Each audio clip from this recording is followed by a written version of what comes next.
లేదు లేదు, సగం సగం వినిపించింది, మరి యా. సో చెప్పండి. మొత్తంగా ఒకవైపు ఇరాన్ దాడులు చేస్తుంది, చర్చలకి సై అంటుంది. మరోవైపు ఏమో అమెరికా, ఇజ్రాయెల్ వేచి చూస్తున్నాయి. ఈ సమయం తర్వాత ఏమైనా దాడులు చేసే అవకాశం ఉందంటారా అమెరికా, ఇజ్రాయెల్? చూడాలి, అద్భుతం అమెరికా అనౌన్స్ చేసినట్టు, అమెరికన్ ప్రెసిడెంట్ అనౌన్స్ చేసిన మహా అద్భుతం జరిగితే తప్ప కాపాడలేరు అనేది అంటే, ఇదే ఏమైనా అద్భుతంకి పునాది ఏమో, అద్భుతం స్టార్ట్ అయిందా అనేది మనం అనుకోవాల్సినటువంటి అవసరం ఉంటుంది. హ్మ్. ఇరాన్ ఆ ఆ నుంచే మొదలవుతుంది. ఇరాన్ మళ్ళీ సానుకూలంగా పాకిస్తాన్ చేసినటువంటి దానికి సానుకూలంగా స్పందించడము అంటేనే ఒక యుద్ధానికి మరి కొద్ది గంటల్లో ఇది తెరబడే అవకాశం కూడా ఉంటుంది. యా. నిజమే అయితే మాత్రం ఇరాన్ తగ్గితే ఒక కాల్పుల విరమణకు 2 వారాలు కావచ్చు, ఇంకా దేనికైనా అమెరికా షరతులకు కొన్నిటికి ఒప్పుకున్నట్లయితే ఇక ఇప్పుడు యుద్ధం అనేది క్రమంగా ఒక్కొక్క స్టెప్ వెనక్కిపోతుంది. హ్మ్. ఒకేసారి యుద్ధం ఏంటంటే ఇరుపక్ష ఒకేసారి వెనక్కి పోకుండా కూడా ఒకసారి సానుకూలత వచ్చిన తర్వాత నెక్స్ట్ స్టెప్ ఒక వారం రోజులు 2 వారాలు ఆగిన తర్వాత నెక్స్ట్ ఇంకొక స్టెప్ పై ఒక మంచి పరిణామం జరిగే అవకాశం ఉంటుంది. ఇరాన్ కూడా చాలా మంచిది, తెలివైన సో నాయకత్వం కొంత మాత్రం. వేడి తగ్గుతుంది అంటారు మొత్తంగా. వేడి తగ్గుతుంది, హ్మ్. క్రమంగా ఆగిపోయే అవకాశం కూడా ఉంటుంది. యుద్ధం యా. ఏంటంటే క్రమంగా కూడా ఆగిపోయే అవకాశాలు కూడా ఉంటాయి. పరిణామం ఎట్లయినా యా, జరుగుతుంది. లేటెస్ట్ బ్రేకింగ్స్ అంటున్నాయి రామ్మోహన్ రావు గారు. మొత్తంగా ఇజ్రాయెల్ పై ఇరాన్ క్షిపణులతో వార్ను స్టార్ట్ చేసింది. ఇరాన్ భీకర దాడులను తిప్పికొట్టేందుకు ఇజ్రాయెల్ కూడా ప్రయత్నం చేస్తున్నట్టుగా ప్రస్తుత బ్రేకింగ్స్ మనకు అందుతున్న పరిస్థితి. సో ఏంటి, ఎలా చూడొచ్చు అంటారు? ఖచ్చితంగా తన ప్రయత్నం తను ఉన్నది. ఎందుకంటే ఇరాన్ కూడా తక్కువేం తినలేదు. అమెరికా దాడి చేస్తుందని తెలుసు కనుకనే అమెరికా ప్రతిపాదన తిరస్కరిస్తూ వస్తూనే తనదైన రీతిలో తాను దాడి చేయడానికి సిద్ధంగా ఉన్నది. అందుకనే అమెరికా ప్రతిపాదనను ఇప్పటిదాకా కూడా ఇరాన్ ఎందుకు తిరస్కరించిందంటే, బ్రీతింగ్ పీరియడ్ ఇస్తే ఖచ్చితంగా ఇంతకంటే అత్యుత్సాహంతో కొత్త ఆయుధాలతో దాడి చేస్తుందేమో అమెరికా అనే అనుమానం ఉంది. అది వ్యక్తం చేసింది కూడా. గతంలో 2022 జూన్ లో 12 రోజులు యుద్ధం తర్వాత ఆగి ఒకే నాడు 28 ఫిబ్రవరి నాడు యుద్ధం మొదలు పెట్టినప్పుడు అంతే జరిగింది అదే కదా. ఆ ఎస్. బ్రీతింగ్ పీరియడ్ లో 6 నెలల పీరియడ్ తీసుకొని వాళ్ళు ఎక్కడున్న 44 మంది ఎక్కడున్నారు తెలుసుకొని చంపేసింది కదా. అంటే ఇరాన్ తన చేదు అనుభవాన్ని ఎట్లా మర్చిపోతుంది? అందుకని తన యుద్ధ సన్నద్ధత పాకిస్తాన్ ప్రతిపాదన అంగీకరించడం కారణం ఏంటంటే సభ్య సమాజాన్ని, ప్రపంచాన్ని ఒప్పించడానికి. అరే వాడు అమెరికా ఇరాన్ మంచోడే, అమెరికాని తిరస్కరిస్తుంది కదా, ఇరాన్ మంచి పని చేసింది అనే మాట అనిపించుకోవడానికే ఇరాన్ చేసిందని. అమెరికా ఒప్పలేదు అనుకోండి, ఆటోమేటిక్ గా వన్ సైడ్ అమెరికా మీద నేరం మోపడానికి వీలుంటది కదా. యా. అందుకని ఇరాన్, నేను మొదటి నుంచి కూడా చెప్తున్నాను, నియంత్రిత దేశమేమో ప్రజాస్వామ్యంగా నడుస్తుంది. అంటే నాయకత్వం ఎవరు చనిపోయిన ఎవరున్నా కూడా. ప్రజాస్వామిక దేశమేమో నియంత పోకుండా పోతుంది. అందుకని ట్రంప్ ఒక్కడే కదా, అలా ఒక్కటే ట్రంపే మొత్తం నడిపిస్తున్నాడు యుద్ధం. అందుకని ఈ రెండింటి మధ్య తేడా చూస్తే ఒక రకంగా చెప్పాలంటే ఇవాళ ఇరాన్ తనదైన రీతిలో మంచి నిర్ణయాలు తీసుకుని అమెరికాను తన ఉచ్చులో బిగిస్తుందని నేను అనుకుంటున్నాను. స్వామి. రామ్మోహన్ రావు గారు, రామ్మోహన్ రావు గారు చెప్పండి స్వామి. అంటే మొదటి నుంచి కూడా అమెరికా ఇంతసేపు మేము ప్రజాస్వామ్య పరిరక్షణ అని చెప్పుకుంటుంది. అనేక నియంతృత్వ దేశాలను మేము ఓడిస్తాము, వాళ్ళని పక్కన పెట్టాలి, వాళ్ళ మీద ఆంక్షలు పెట్టాలని చెప్పి ప్రయత్నం చేస్తుంది కదా. ఇది సెకండ్ వరల్డ్ వార్ నుంచి ఇదే కొనసాగుతుంది కదా. ఇప్పుడు ఇక్కడ కూడా అదే బూచి చూపించింది అనుకోవచ్చా?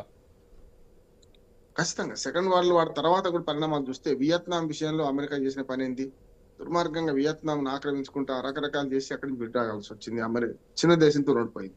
అంతేందుకు 20 సంవత్సరాలు 2 దశాబ్దాల పాటు ఆఫ్ఘనిస్తాన్ లో తిష్ట వేసి కూర్చొని, అంతకుముందు రష్యా అట్లా విఫలమైంది. అమెరికా కూడా మొన్న జో బైడెన్ హయాంలో కదా వెనక్కి వచ్చింది, చూసినాం కదా మనం. అంటే అప్పుడు అక్కడ కూడా అంటే ప్రపంచంలో ఏ యుద్ధాన్ని కూడా అమెరికా గెలవలేదు ఇప్పటిదాకా. వాళ్ళు కేవలం దంబాచారం మాట్లాడిండ్రు, ప్రపంచ దృష్టిలో ఒక రకంగా చెప్పాలంటే చాలా మాటలు తూటాలు విడిచిండ్రు, చివరికి వెనక్కి రావాల్సి వచ్చింది. ఈ యుద్ధంలో కూడా అమెరికా పై చేయని నేను అనుకుంటలేను. ఖచ్చితంగా ఈ యుద్ధంలో కూడా అమెరికా వెనక్కు రావాల్సిందే. కాకపోతే వే అవుట్ దొరుకుతున్నది, ఎట్లా బయటకు రావాలి, బండ కింద చేరికింది ఎట్లా తీసుకుందామని చూస్తున్నది. కనుక ఎవరినైనా ఆదుకుంటారు. పుతిన్ ను ఫోన్ చేసి పుతిన్ తో మాట్లాడిన ట్రంప్, అట్లాగే ట్రంప్ మన మోడీతో మాట్లాడిన ట్రంప్ చూసినారు కదా. ఆఖరికి దొరికింది ఏంటంటే దున్నపోతును పట్టుకొని గోదావరి ఇదినట్టు పాకిస్తాన్ పట్టుకొని ఇదే ప్రయత్నం చేశారు. ఒక్కోసారి దున్నపోతును పట్టుకొని కూడా మనం ఈత్తుంటాం, చిన్నపిల్లలు చూస్తుంటాం, మన పశువుల కాపర్లు నీళ్ళలో ఈత్తుంటే దున్నపోతు తోక పట్టుకుని ఈత్తుంటాడు, అప్పుడు కూడా సక్సెస్ అయింది ఒక్కోసారి. ఇప్పుడు అదే జరిగింది. పాకిస్తాన్ దునపోత లాంటిది అయితే అమెరికా అధ్యక్షుడిని గట్టెక్కించడానికి ఇది వే అవుట్ దొరికిందేమో నేను అనుకుంటున్నాను. ఒకవేళ కనుక అమెరికా అధ్యక్షుడు ఒప్పకపోతే అంతర్జాతీయ సమాజంలో తనను బదనాం చేయడానికి ఇరాన్ పన్నిన పన్నాగం, అంటే ఇరాన్ ఈ వ్యూహాత్మకంగా వ్యవహరిస్తుంది. ఇది రేపొద్దున అంతర్జాతీయ సమాజంలో ఇరాన్ పట్ల సానుభూతి పెరగడానికి పనికొస్తారు అనుకుంటున్నాను.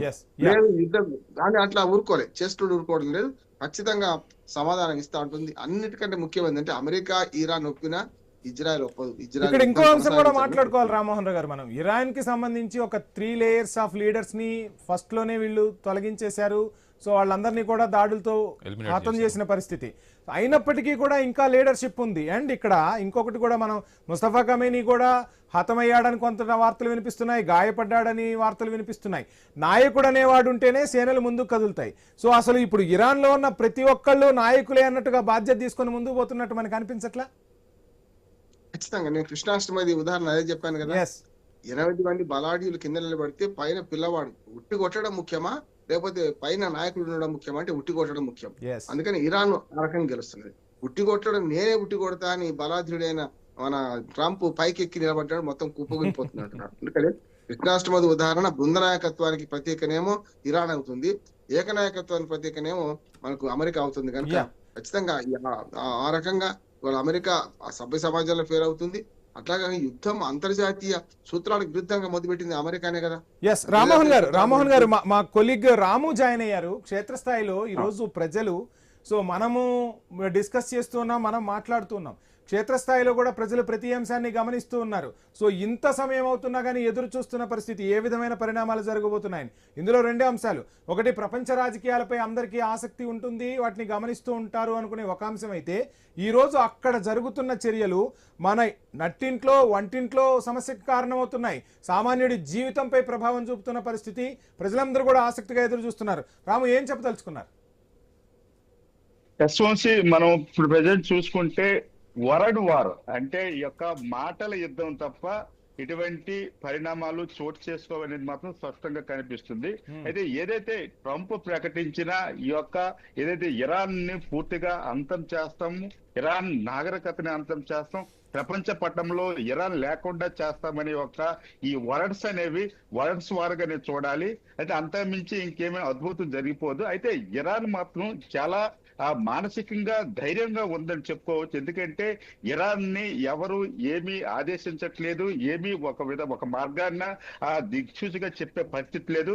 ఎవరికి వారుగా తమ దేశం తాలూకా ఏదైతే ఈ యొక్క అమెరికా చేపడుతున్న చర్యలను తిప్పుకొట్టాలని చాలా బలంగా ఉంది. మనం గతంలో కూడా ఏదైతే ఈ యొక్క ఇరాన్ సముద్ర మార్గంలో దాడులు సంబంధించి, ముఖ్యంగా శ్రీకాకుళం జిల్లాకు సంబంధించి సుమారు 2000 మంది సీమెన్స్ అక్కడ ఉంటున్న పరిస్థితి. ఈ నేపథ్యంలో ఈ ఇరాన్ ఇజ్రాయెల్ నేపథ్యంలో అక్కడి నుంచి తప్పించుకుని వచ్చిన ఒక సీమెన్తో మనం మాట్లాడడం కూడా జరిగింది. ఎవరైతే ఉన్నా అక్కడ ప్రజలు చిన్న చిన్న షిప్ల మీద వచ్చి అమెరికా కార్గో షిప్లను టార్గెట్ గా పేల్చి వేస్తున్నారనేసి వాళ్ళు ప్రత్యక్షంగా చెప్తున్నారు. అంటే అక్కడ ఉన్న ప్రజలు ఏ స్థాయిలో అమెరికా మీద కసిగా ఉన్నారో అర్థం పడుతుంది. అయితే ప్రస్తుతం ఏదైతే సమయము ఆసన్నం అవుతుందో ఈ నేపథ్యంలో మధ్యలో ఎంటర్ అయిన పాకిస్తాన్ అనేది అమెరికా తనకు తానుగా రాసుకుంటున్న సెల్ఫ్ ఇన్విటేషన్ గా మనం చెప్పుకోవచ్చు. ఎందుకంటే తాము ఇచ్చిన స్టేట్మెంట్ ని ఎవరో ఒకరు దాన్ని స్టాప్ పెట్టాలి కాబట్టి పాకిస్తాన్ ని ఉపయోగించి